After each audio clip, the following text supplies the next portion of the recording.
Hello, எல்லாரும் எப்படி இருக்கீங்க? இன்னைக்கு நாம ரொம்ப ரொம்ப சுவாரஸ்யமான, அதே சமயம் ரொம்ப பழமையான ஒரு இந்திய பாரம்பரிய கலைய பத்தி தான் இந்த தொகுப்புல விரிவாக அலச போறோம். அதுதான் சௌ நடனம்.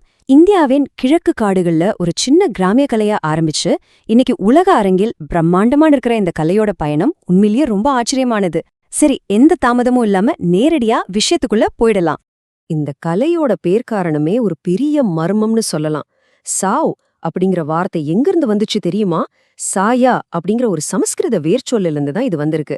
சாயா அப்படின்னா நிழல்னு அர்த்தம். கொஞ்சம் யோசிச்சு பாருங்க. வெறும் நிழல்களின் நடனமா ஆரம்பிச்ச ஒண்ணு எப்படி இவ்ளோ துடிப்பான, உலகமே வியந்து பார்க்கிற ஒரு பிரம்மாண்டமான கலையா மாறுச்சு? இந்த மர்மத்தை தான் நாம இன்னைக்கு அவிழ்க்க போறோம். சரி, இன்னைக்கு நாம என்னென்ன விஷயங்களை கவர் பண்ண போறோம்னு டக்குன்னு பாத்துடலாம். 1. நிழல்களின் ரகசியம். 2. செவ்வியல் அந்தஸ்து மற்றும் தோற்றம். 3. தற்காப்பு கலைகளும் புராணங்களும். 4. 3 பிராந்திய சாவ் துணை வகைகள். 5. நடனம், முகமூடிகள் மற்றும் இசை. இறுதியா உலகளாவிய பாரம்பரியம் மற்றும் பாதுகாப்பு. முதல் பகுதிக்குள்ள போகலாம். செவ்வியல் அந்தஸ்து மற்றும் தோற்றம். சுருக்கமா சொல்லணும்னா இது ஒரு மக்களின் நடனம். இப்போ உங்களுக்கு ஒரு சின்ன கேள்வி. இந்தியாவுல அதிகாரப்பூர்வமா எத்தனை செவ்வியல் நடனங்கள், அதாவது கிளாசிக்கல் டான்ஸ் ஃபார்ம்ஸ் இருக்கு? இங்கதான் ஒரு சுவாரஸ்யமான முரண்பாடு இருக்கு. இந்தியாவின் முக்கிய கலை அமைப்பான சங்கீத நாடக அகாடமி வெறும் 8 செவ்வியல் நடனங்களை மட்டும்தான் அங்கீகரிச்சிருக்காங்க.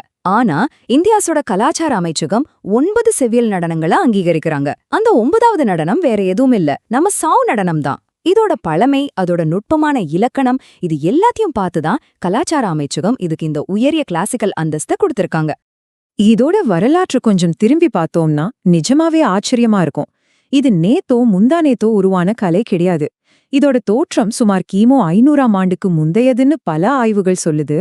பல நூற்றாண்டுகளை கடந்து காலத்தோட பல மாற்றங்களை எல்லாம் தாங்கி நிமிர்ந்து நின்னு 2010ஆம் வருஷம் யுனெஸ்கோவோட மிகப்பெரிய அங்கீகாரத்தை பெற்று இப்போ வரைக்கும் உலகளாவிய பாரம்பரியமா ரொம்ப செழிப்பா வளர்ந்து வந்துகிட்டு இருக்கு. இதுல ஒரு ரொம்ப ரொம்ப முக்கியமான விஷயம் இருக்கு. பொதுவா கிளாசிக்கல் டான்ஸ்னாலே அது பெரிய பெரிய ராஜாக்கள், அரசவைகளோட ஆதரவுல தான் வளர்ந்துருக்கோன்னு நம்ம நினைப்போம். ஆனா சௌ விஷயத்துல அது கிடையவே கிடையாது. இது எந்த ஒரு குறிப்பிட்ட அரசனுக்காகவும் ஆடப்பட்ட நடனம் இல்ல. காடுகள்லயும் கிராமங்கள்லயும் வாழ்ந்த சாதாரண மக்களால், பழங்குடி சமூகங்களால் எந்தவித முறையான பயிற்சியும் இல்லாம ரொம்ப இயல்பா தன்னிச்சையா உருவாக்கப்பட்டு தலைமுறை தலைமுறையா மக்களே பாதுகாத்து வந்த ஒரு அற்புதமான கலை இது.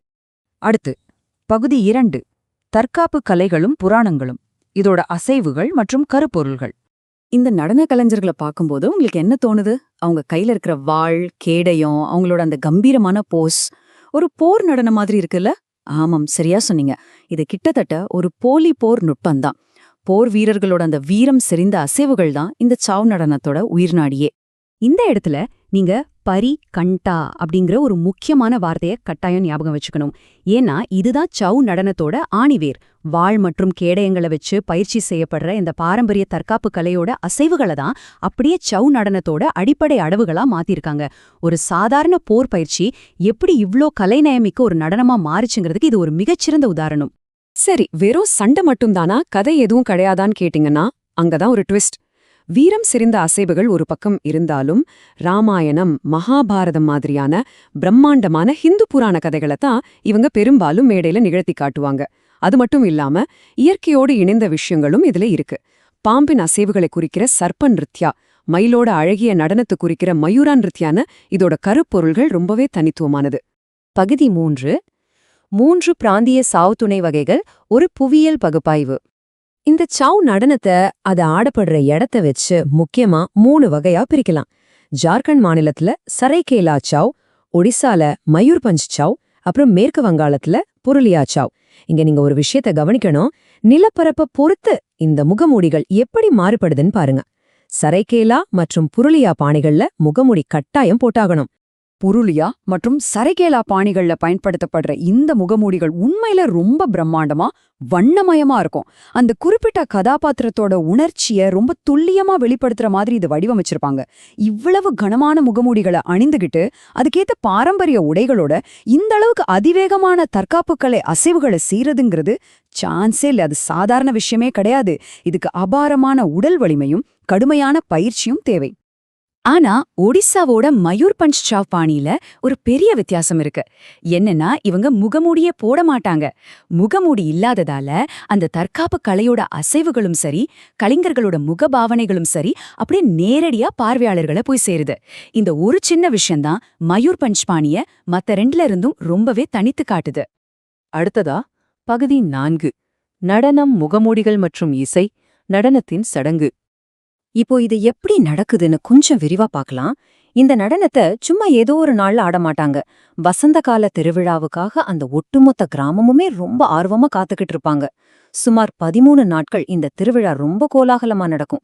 அதுவும் பகல்ல இல்ல, இரவோட அந்த நிசப்தத்துல, திறந்த வெளியில, எரியிற தீப்பந்தங்களோட வெளிச்சத்துல தான் இந்த நடனம் நடக்கும். பொதுவா ஆண் கலைஞர்கள் மட்டும்தான் இதுல ஆடுவாங்க. ஆனா ஒட்டுமொத்த சமூகமும் இதுல ரொம்ப ஈடுபாட்டோட கலந்துப்பாங்க. இத ஒரு கலைன்னு சொல்றதை விட ஒரு சமூகத்தோட உயிர் மூச்சுன்னு சொல்றதுதான் ரொம்ப சரியா இருக்கும். எந்த ஒரு கலையும் அதுவா அடுத்த தலைமுறைக்கு போய் சேர்ந்துடாது இல்லையா? அதை காத்து வளர்த்து அடுத்த தலைமுறைக்கு கொண்டு போக கண்டிப்பா சில மாமனிதர்கள் தேவைப்படுவாங்க. அப்படிப்பட்ட ஒரு மாபெரும் கலைஞர் தான் சஷாதர் ஆச்சார்யா. இந்த கலையோட வேர்களை அழியாம பாதுகாத்து இன்னைக்கு வரைக்கும் அதை கொண்டு வந்து சேர்த்த இந்தியாவின் தலைசிறந்த சாவ் நடன ஆசிரியர்கள்ல இவரும் ரொம்ப முக்கியமான ஒருத்தர். இசைய பத்தி பேசாம இந்த அலசல நாம தொடர முடியாது. சஷாதர் ஆச்சாரியாவோட நடனங்கள்ல பயன்படுத்தப்படுற அந்த பாரம்பரிய இசை கருவிகளை கவனிங்க. டோல், கோல், மத்தளம், தும்சா, நகடா இது எல்லாமே ரொம்ப ரொம்ப சக்தி வாய்ந்த தோல் கருவிகள். அந்த அமைதியான ராத்திரியில இடி முழக்கம் மாதிரி கேக்குற இந்த முரசுகளோட தாளங்கள் தான் நடன கலைஞர்களோட அந்த வீராவேசமான அசைவுகளை இயக்குற ஒரு பெரிய சக்தி. வெறும் காடுகள்லயும் கிராமங்கள்லயும் மட்டுமே முடங்கி கிடந்த இந்த கலைய இந்தியா முழுக்க கொண்டு போனதுக்காகவும் அவராற்றிய மகத்தான பங்களிப்பிற்காகவும் சஷாதர் ஆச்சார்யா அவர்களுக்கு இந்திய அரசோட உயரிய விருதான சங்கீத நாடக அகாடமி விருது கொடுத்து கௌரவிச்சாங்க. அவருடைய அந்த அயராத உழைப்பு தான் சாவ் நாடகம் இன்னைக்கு மக்கள் மத்தியில இவ்ளோ பிரபலமாக ஒரு மிக முக்கியமான காரணம். இப்போ நமது இறுதிப் பகுதி, உலகளாவிய பாரம்பரியம் மற்றும் பாதுகாப்பு, ஒரு நீடித்த மரபு. இந்த வரிய கொஞ்சம் உன்னிப்பா கவனிங்க. மனிதகுலத்தின் அருவ கலாச்சார பாரம்பரியம். இது எவ்ளோ பெரிய விஷயம் தெரியுமா? ஷாவ் நடனம் அப்படிங்கிறது இனிமேல் ஒரு குறிப்பிட்ட ஊருக்கோ ஒரு குறிப்பிட்ட நாட்டுக்கும் மட்டும் சொந்தமானது கிடையாது. ஒட்டுமொத்த மனிதகுலமுமே போற்றி பாதுகாக்க வேண்டிய ஒரு பெரிய பொக்கிஷமா இன்னைக்கு உலகமே இதை ஏத்துக்கிட்டு இருக்கு. 2010 இந்த வருஷத்தை நீங்க மறக்கவே கூடாது. சாவ் நடனத்தோட வரலாற்றிலேயே இது ஒரு மிகப்பெரிய திருப்பு முனைன்னே சொல்லலாம். இந்த வருஷத்துல தான் யுனெஸ்கோ அதிகாரப்பூர்வமா தன்னோட பாரம்பரிய பட்டியல்ல இந்த நடனத்தை சேர்த்துச்சு. உலக அரங்கில் சாவ் நடனத்திற்கு கிடைச்ச மிகப்பெரிய மகுடம் இது. இத நாம சுருக்கமா சொல்லணும்னா இது ஒரு பிரம்மாண்டமான வெற்றி கதை. காட்டு நிழல்களுக்குள்ள எந்தவிதமான முறையான பயிற்சியும் இல்லாம, எந்த பெரிய அரசர்களோட ஆதரவும் இல்லாம, சாதாரண மக்களால ரொம்ப தன்னிச்சையா ஆரம்பிக்கப்பட்ட ஒரு விஷயம் இன்னைக்கு சர்வதேச அளவுல பாதுகாக்கப்படுற ஒரு கலாச்சார படைப்பா மாறி இருக்குன்னா அதுதான் சாவ் நடனத்தோட உண்மையான வெற்றி. இப்போ உங்களுக்காக ஒரு கேள்வி. உலக அளவிலான அங்கீகாரங்கள்லாம் கிடைச்சிருச்சு, ஓகே. ஆனா சாவ் மாதிரியான பழமையான மரபுகள் இப்படி உலக மேடைகளுக்கு போகும்போது அதோட உண்மையான அந்த கிராமிய தற்காப்பு கலை வேர்கள் அடுத்த ஒரு 1000 வருஷத்துக்கு மாறாம அப்படியே பாதுகாக்கப்படுமா? இந்த கலைஞர்களோட ஆன்மா தொலைஞ்சு போகாம இருக்குமா? கொஞ்சம் சிந்தித்து பாருங்க. இந்த விரிவான அலசல் உங்களுக்கு சாவ் நடனம் பத்தின ஒரு தெளிவான புரிதலை தந்திருக்கும்னு நம்புறேன். மீண்டும் இதே மாதிரி சுவாரஸ்யமான இன்னொரு தொகுப்புல உங்களை சந்திக்கிறேன். வணக்கம்.